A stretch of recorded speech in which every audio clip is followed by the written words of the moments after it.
ఒకానొక ఊరిలో సువర్ణ, రవలి అనే పేరుగల అత్తాకోడళ్ళు ఉండేవాళ్లు. కలిసిమెలిసి ఎంతో అన్యోన్యంగా ఉండేవాళ్లు. వాళ్ళని చూసి తండ్రి కొడుకులు మోహన్ రావు, కిషోర్లు ఎంతో సంబరపడేవాళ్లు. ఇద్దరూ ఆటోలో ఆఫీసులకి వెళ్తూ, బాబు కిషోర్, రవడిని ప్రేమించి పెళ్లి చేసుకుని మన ఇంటికి కోడలిగా తీసుకొచ్చి మంచి పని చేశావు. అత్తకు తగిన కోడలు. ఇద్దరి మనసులు ఒకటే, ఇద్దరి ఆలోచనలు ఒకటే. నాన్న, రవడిని చూడగానే అమ్మను చూసినట్టు అనిపించింది. అమ్మ రవడి అత్తాకోడళ్ళైతే బాగుంటుందనిపించింది. అందుకే రవడిని ఇష్టంగా ప్రేమించాను. అమ్మని ఒప్పించి పెళ్లి చేసుకున్నాను. ఇప్పుడు మీతో అత్తకు తగిన కోడల్ని తీసుకొచ్చాను అనిపించాను అని ఇద్దరూ మాట్లాడుకుంటూ ఉండగా ఆటో నడుపుతున్న నాగరాజు వాళ్ల మాటలు విని, సారు, మీరు కోపం తెచ్చుకోనంటే నేను మాట అంటాను. పర్వాలేదు బాబు, నువ్వు అనాలనుకున్న మాట అనేసి. మీరు మాట్లాడుకుంటున్నట్టు ఏ రోజుల్లో అత్త కోడళ్ళు ఉన్నారా బాబు? మా ఇంట్లో మాత్రం ఉన్నారన్నా. మా అమ్మ మనస్తత్వం ఏంటో నా భార్య రవళి పసిగట్టింది. దాంతో మా అమ్మకి అనుకూలంగా మాట్లాడుతూ తన దారిలోనే వెళ్ళి తప్పని చెప్పేది. ఇక నా భార్య కూడా కోడలి తెలివిని చూసి, సమయస్ఫూర్తిని చూసి ముచ్చటపడి నవ్వుతూనే కోడలిని ప్రేమించేది. తన మాటని గౌరవించేది. మీరు చెప్తుంటే నా కాళ్ళని చూడాలనిపిస్తుంది బాబు. మా ఇంట్లో ఉన్న అత్తా కోడళ్ళకి చూపించాలనిపిస్తుంది. మమ్మల్ని ఆఫీస్ దగ్గర దించేసి హైవే మీదున్న అత్తా కోడళ్ళ దాబాకి వెళ్ళు. అక్కడ ఇద్దరుంటారు. ఏమైనా తింటూ వాళ్ళని చూడు. తప్పకుండా బాబు గారు అని చెప్పి ఒక బిల్డింగ్ ముందు ఆటో ఆపాడు నాగరాజు. తండ్రి కొడుకులు దిగారు. మోహన్ రావు డబ్బిచ్చాడు. ఆటో నాగరాజు అక్కడి నుండి బయలుదేరి హైవే మీద ఉన్న అత్త కోడళ్ళ దాబా దగ్గరికి వచ్చాడు. అత్త సువర్ణ కౌంటర్ మీద కూర్చుంది. కోడలు రవళి దాబాకి వచ్చిన వాళ్లకి ఏం కావాలో అడిగి వాళ్లకవి తీసుకొచ్చి ఇస్తుంది. నాగరాజు వచ్చి కూర్చున్నాడు. రవళి అతని దగ్గరికొచ్చింది. ఏం కావాలన్నా? చపాతీ తీసుకురామ్మా వెళ్ళి అని చెప్పగానే రవళి అక్కడి నుండి వెళ్లిపోయి చపాతీ తీసుకొచ్చి నాగరాజు ముందు పెట్టింది. అతను చపాతీ తింటూ కౌంటర్ దగ్గర మాట్లాడుకుంటున్న సువర్ణ రవళిని చూస్తున్నాడు. కోడలా, నువ్వు దాబా చూస్తూ ఉండు, నేను బ్యాంకు వరకు వెళ్ళొస్తాను. నేనున్నాను కదత్తయ్యా, నేనెళ్ళి లోన్ డబ్బు కట్టేసొస్తాను. నువ్వు దాబాలో ఉంటే ఇటు సర్వీసు, ఇటు కౌంటరు రెండూ చూసుకుంటావు కోడలా. అదే నేనైతే ఏదో ఒకటే చూసుకుంటాను. అయితే రేపు దాబా దగ్గరికి వచ్చేటప్పుడు బ్యాంకుకు ఇద్దరం వెళ్లి లోన్ డబ్బులు కట్టేసి వద్దాంలే అత్తయ్యా. సర్లే కోడలా, వెళ్ళు వెళ్ళు, వెళ్ళి తింటున్న వాళ్ళకి ఏం కావాలో చూడు అని చెప్పగానే కౌంటర్ దగ్గర నుండి రవళి వెళ్లిపోయింది. చపాతీ తిన్న నాగరాజు కౌంటర్ దగ్గరికొచ్చి రవళిని చూపిస్తూ, ఇట్ట చూడండి అమ్మగారు, ఆ పని మనిషిని తీసేసి కొత్త మనిషిని పెట్టుకోండి. ఈ పని మనిషి ఏ పని సరిగ్గా చెయ్యటం లేదు. తినడానికి వచ్చిన వాళ్లతో మంచిగా నడుచుకోవటం లేదు. ఆయన పని మనిషితో ఈ దాబా యజమానైన మీరు అంత చనువుగా ఉండటం ఏం బాగోలేదు. చూడు బాబు, తను పని మనిషి కాదు, నా కోడలు రవళి. ఇక ఈ దాబా మా ఇద్దరిది. ఇద్దరం యజమానులం, ఇద్దరం పనివాళ్లం అని చెప్పగానే నాగరాజు దండం పెట్టి అక్కడి నుండి వెళ్లిపోతాడు. అలా రోజులు గడుస్తుంటాయి. అత్త కోడళ్ల దాబా ఎలాంటి ఇబ్బంది లేకుండా 3 పువ్వులు 6 కాయలు అన్నట్టుగా సాగుతూ ఉంటుంది. సంపాదన బాగుంటుంది. ఓ రోజున కూతురు మీనాని స్కూల్కి రెడీ చేసి హాల్లోకి తీసుకొచ్చింది రవళి. అప్పుడు అత్త సువర్ణ వంట చేస్తుంది. మోహన్ రావు, కిషోర్ సోఫాలో కూర్చుని ఉన్నారు. అత్తయ్య, మీనా స్కూల్కి వెళ్తుంది అని చెప్పగానే సువర్ణ హాల్లోకొచ్చింది. జాగ్రత్తగా వెళ్ళు తల్లి. అలాగే నానమ్మ. డాడీ, తాతయ్య, బాయ్ అని చెప్పగానే ఇద్దరూ కూడా బాయ్ చెప్తారు. ఏవండి, మీతో మాట్లాడేదుంది, నేనొచ్చే వరకు ఉండండి సరే బాబు, నువ్వు ఆలస్యంగా రా. కోడలు ఏదో మాట్లాడాలని అంటుంది కదా. నేను కూడా మీతో మాట్లాడాలి అనుకుంటున్నాను. మీరు కూడా ఉండండి. కోడలా, మీనాని జాగ్రత్తగా స్కూటీ మీద తీసుకెళ్లి స్కూల్ దగ్గర దిగబెట్టొచ్చేసాయి. అలాగే అత్తయ్యా అని చెప్పి మీనాని తీసుకుని ఇంట్లో నుండి వెళ్లిపోతుంది రవళి. ఏ విషయం గురించి మీరిద్దరూ మా ఇద్దరితో మాట్లాడాలని అనుకుంటున్నారు సువర్ణ? కోడలొస్తుందిగా, కొంచెం ఓపికతో ఉండండి. రవళి వచ్చే వరకు ఎందుకు మమ్మీ? విషయమేంటో నువ్వు చెప్పొచ్చు కదా. అది అత్తా కోడళ్ళు కలిసి ఈ తండ్రి కొడుకులకు చెప్పాల్సిన విషయం బాబు అని సువర్ణ అంటుండగా కోడలు రవళి వాళ్ళ దగ్గరికి వచ్చింది. వచ్చావా రవళి? విషయమేంటో చెప్తే మా మనసులకు నిమ్మడం ఉంటుంది. మేము ఆఫీస్కి వెళ్ళొచ్చు. మావయ్య, ఏవండి, హైవే మీదున్న అత్తా కోడళ్ల దాబా బాగా నడుస్తుంది. సంతోషం కోడలా. ఇక మీదట ఇద్దరు ఆ రియల్ ఎస్టేట్ కంపెనీలో పని చేయటం ఆపేయండి. ఇల్లు ఇల్లు తిరుగుతూ ఇంకా ఫ్లాట్లు అమ్మటం ఎందుకు చెప్పు. సువర్ణ, నేను ఒక్క మాట చెప్తాను వినండి. నేను కొడుకు ఓపిక ఉన్నంత కాలం ఇలా ఫ్లాట్స్ అమ్ముతూనే ఉంటాం, సంపాదిస్తూనే ఉంటాం. మనవరాలు ఎదుగుతుంది కదా అంటూ చెప్తాడు. అత్త కోడళ్ళు ఎదురు మాట్లాడలేదు. దాంతో మోహన్ కిషోర్లు ఆఫీస్కి వెళ్లిపోతారు. అలా సంతోషంగా రోజులు గడుస్తుంటాయి. నడుస్తున్న కాలం హైవే మీద మరొక దాబా పెట్టించి అత్త కోడళ్ళని పరీక్షించటం మొదలెట్టింది. కొత్త దాబా, సరికొత్త రుచులు, తక్కువ ధరలు అంటూ ఆ దాబాలో నాగరాజు పనిచేస్తూ ఉంటాడు. కస్టమర్స్ ఆ మాటలకు ఆకర్షితులై కొత్త దాబాలోకి వెళ్తుంటారు. అది చూసి సంతోషిస్తున్న అత్త కోడళ్ళు ఆ దాబా దగ్గరికొచ్చి యజమానిని కలిసి మనసారా నవ్వుతూ, అయ్యా, మీ దాబా ఎప్పటికీ ఇలా నడుస్తూ ఉండాలి. చాలా సంతోషం తల్లి. ఇక్కడ ఎప్పటి నుండో దాబా పెట్టుకుని బతుకుతున్న మీకు నేనంటే కోపం లేదా? కోపం ఎందుకు పెద్దయ్యా? కాలం లోకం అందరిది. ఎవరికి వచ్చిన పని వాళ్ళు చేసుకుంటూ జీవించే స్వేచ్ఛ ఉందిగా.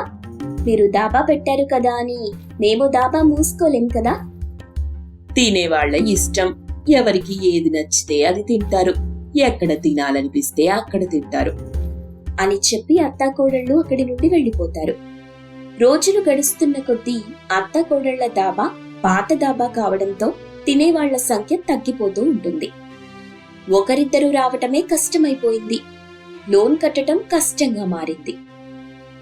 ఈ నెల లోన్ కట్టడం ఎలా కోడలా? నేను అదే ఆలోచిస్తున్నానత్తయ్యా. ఆయన మావయ్య ఇద్దరూ జాబ్ చేస్తున్నారు కాబట్టి 2 పూటలైనా అన్నం తింటున్నాం.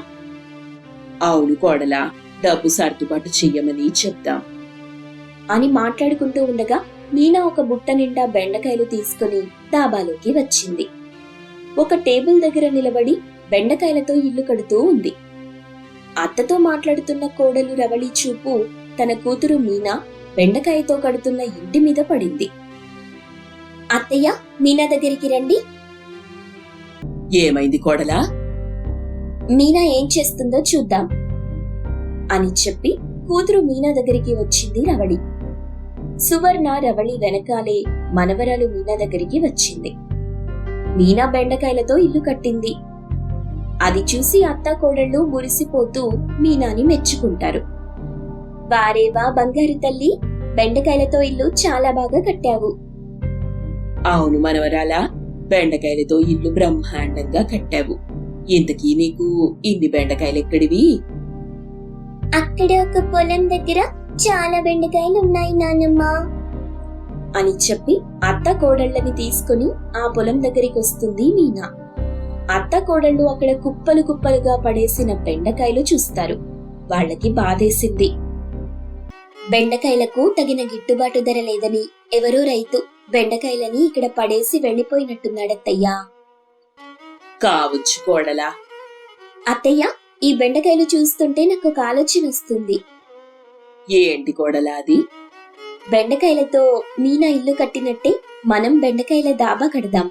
కొత్తగా ఉంటుంది, వెరైటీగా ఉంటుంది. చూసేవాళ్లు కూడా బెండకాయ దాబానా, వారేవ్వా ఇదేదో బావుందంటూ వస్తారు. అని కోడలు రవలి చెప్పగానే అత్త సువర్ణకి నిజమనిపించింది.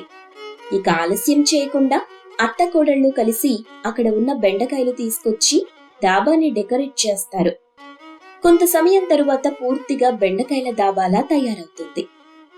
వావ్ మమ్మీ, బెండకాయల దాబా సూపర్ గా ఉంది అని కూతురు మీనా చెప్పడంతో అత్త కోడళ్ళు సంతోషిస్తారు.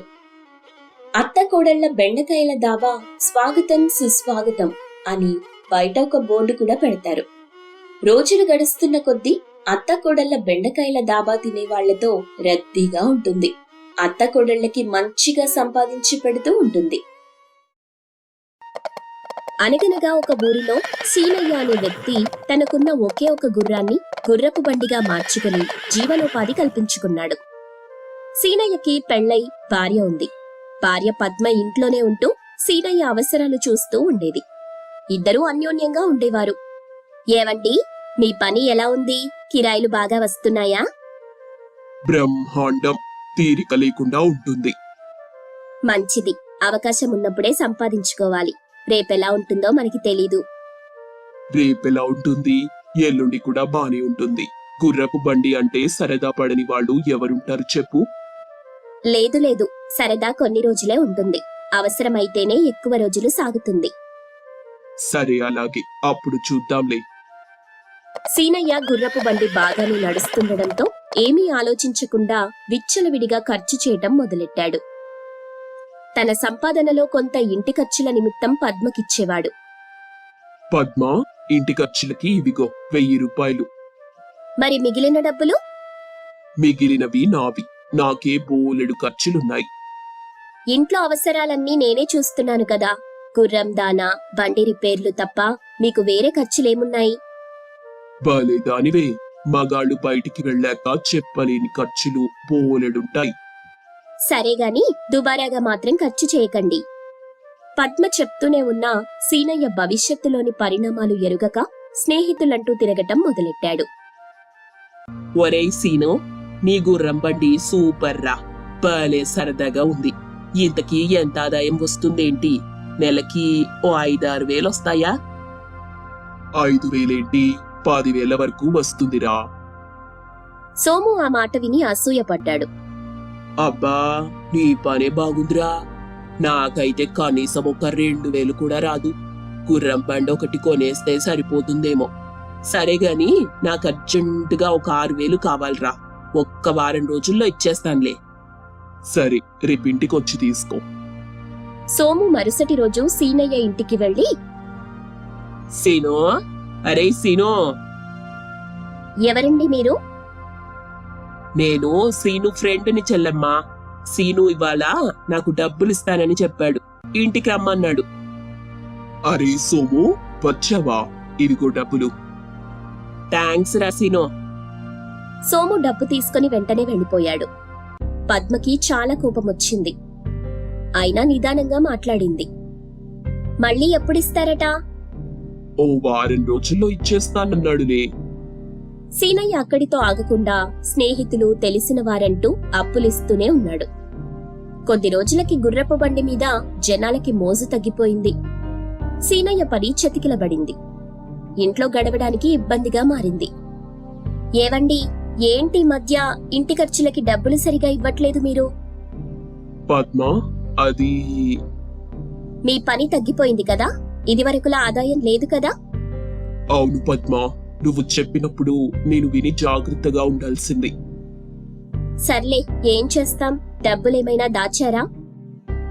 లేదు పద్మ, కానీ నా స్నేహితులకి ఇచ్చాను కదా, వెళ్ళడుగుతాను.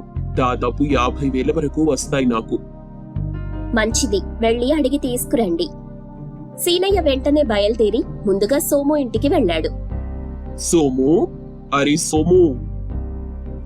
అరరే సీను, ఏంటిలా వచ్చావు? తిన్నగా విషయం చెప్తాన్రా. నాకు ఆదాయం బొత్తిగా తగ్గిపోయింది. ఇంట్లో గడవడానికి కూడా కష్టంగా ఉంది. నీకిచ్చిన అప్పు డబ్బులు తిరిగిస్తే నాకు చాలా ఉపయోగపడతాయి. నువ్వు నాకేం డబ్బులు ఇచ్చావు సీను? ఇంకా నేనే నీకు డ్రింక్స్ అని, చిరుతిళ్ళని చాలా పెట్టుబడి పెట్టాను. వాటి లెక్కెవరు చెప్తారు? అలాంటవింటి సోము, నీకు దాదాపుగా 25,000 ఇచ్చాను నేను. వాటిని నువ్వు చిరుతిళ్ళకి లెక్కగట్టావా? అవును, నేను పెట్టినవి నీకు కనిపించవు. నువ్విచ్చినవే లెక్క పెట్టుకున్నావు. నీలాంటి స్వార్థపరుడితోనా ఇన్ని రోజులు నేను స్నేహం చేసింది? ఇంక నువ్వు నాకెప్పుడూ కనిపించకు అంటూ సోము సీనయ్య మొహం మీద తలుపేశాడు. సీనయ్య ఏం మాట్లాడలేక వెనుదిరిగాడు. ఇంకొంతమంది దగ్గరికి వెళ్ళాడు. కాని ఒకరిద్దరు తప్ప ఇంకెవ్వరూ కరగలేదు. అయ్యో, నా సంపాదనంతా పాముల పాలు చేశానే. నా బాధ చూసి కూడా కరగట్లేదు. ఇలాంటి వాళ్ల కోసమా నేనిన్ని రోజులు నా పని చెడగొట్టుకుంది? సీనయ్య ఇంటికి వెళ్ళగానే పద్మ ఎదురొచ్చింది. మీరెప్పుడొస్తారా అని చూస్తున్నా. ఏమైంది? డబ్బొచ్చిందా? పద్మా, నేను మోసపోయాను. నేను స్నేహితులు అనుకున్న వాళ్లే నన్ను ముంచేశారు. నా కష్టం చెప్పినా కూడా ఎవ్వరూ కరగలేదు. ఇప్పుడు బుద్ధొచ్చి ఏం లాభమండి? ఇంట్లో భార్యని కూడా నమ్మరు, బయట వాళ్ళని గుడ్డిగా నమ్మేస్తారు. ఇలాగే ఉంటుంది మరి. ఎప్పుడైనా మీరు ఇంటి ఖర్చులకి తప్ప నాకంటూ ₹1 ఇచ్చారా? బయట మాత్రం వేలకి వేలు దాన ధర్మాలు చేస్తారు అంటూ పద్మ కోపంగా అక్కడి నుండి వెళ్ళిపోయింది. సీనయ్య మౌనంగా కూర్చుండిపోయాడు. ఇద్దరూ ఆ వేళ రోజంతా మాట్లాడుకోలేదు. మరుసటి రోజు సీనయ్య ఇంట్లో కూర్చొని ఆలోచిస్తున్నాడు. పద్మ అతని దగ్గరికొచ్చింది. ఏవండి, ఏం చెయ్యాలనుకుంటున్నారు? గుర్రపు బండి వేసుకునే వెళ్తాను. సాయంత్రం నుండి వేరే ఏదైనా పని చూసుకుంటాను. నేను పెళ్లికి ముందు మేకప్ కోర్స్ నేర్చుకున్నాను. బ్యూటీ పార్లర్ మొదలెడదామని అనుకుంటున్నాను. బ్యూటీ పార్లరా? వద్దు. ఏ, మీ ఫ్రెండ్స్ మీదున్న నమ్మకం నా మీద లేదా? అలా అని కాదు. నువ్వు బయటికి వెళ్ళటం ఎందుకని? నేనొక్కదాన్నే ఏం వెళ్ళను. మీరే బండి మీద దిగబెడతారు. నేను ఊరంతా తిరిగి అందరికీ నన్ను నేను పరిచయం చేసుకుంటాను. ఎవరైనా అవసరం ఉంటే పిలుస్తారు. సరే, నీ ఇష్టం. సీనయ్య గుర్రపు బండి తీసుకుని పనికి వెళ్ళిపోయాడు. రాత్రి వేళకు ఇంటికొచ్చాడు. ఏవండి, మీకు మంచి వార్త చెప్దామని ఎదురు చూస్తున్నాను. ఏంటది? నాకివాళే 2 బేరాలు దొరికాయి. రేపొకటి, 4 రోజుల తర్వాత ఇంకోటి. అవునా? ఏం చెయ్యాలి నువ్వక్కడ? రేపు పెళ్ళుందంట వాళ్ళింట్లో. పెళ్లి కూతురికి ఇంకా మిగతా ఆడవాళ్లకి మేకప్ వెయ్యాలి, జడలు వెయ్యాలి, మెహందీ పెట్టాలి, పువ్వులతో అలంకరించాలి. అలాగా? ఇంకో విషయం ఏంటంటే పెళ్లి కొడుకుని గుర్రం మీద తీసుకురావచ్చు కదా అని సలహా ఇచ్చాను. మరి గుర్రం ఎక్కడ దొరుకుతుందంటే, మాకే గుర్రం ఉంది, మీకు కావాలంటే మా ఆయనతో మాట్లాడి పెడతాను అన్నాను. ఆ విధంగా రేపు తమరికి కూడా అక్కడ పని దొరికింది. అలాగా? ఇద్దరి మీద రేపు ఎంత ఆదాయం రావచ్చు పద్మ? ఇద్దరికి కలిపి ఒక 10,000 వస్తాయి. అమ్మో, నా 1 నెల సంపాదన ఒక్క రోజులో వస్తుందా? అవును, అంతకు తగ్గట్టు పని కూడా చెయ్యాలి మరి. ఎంతమందున్నా ఓపిగ్గా అందంగా తయారు చేసి పెట్టాలి.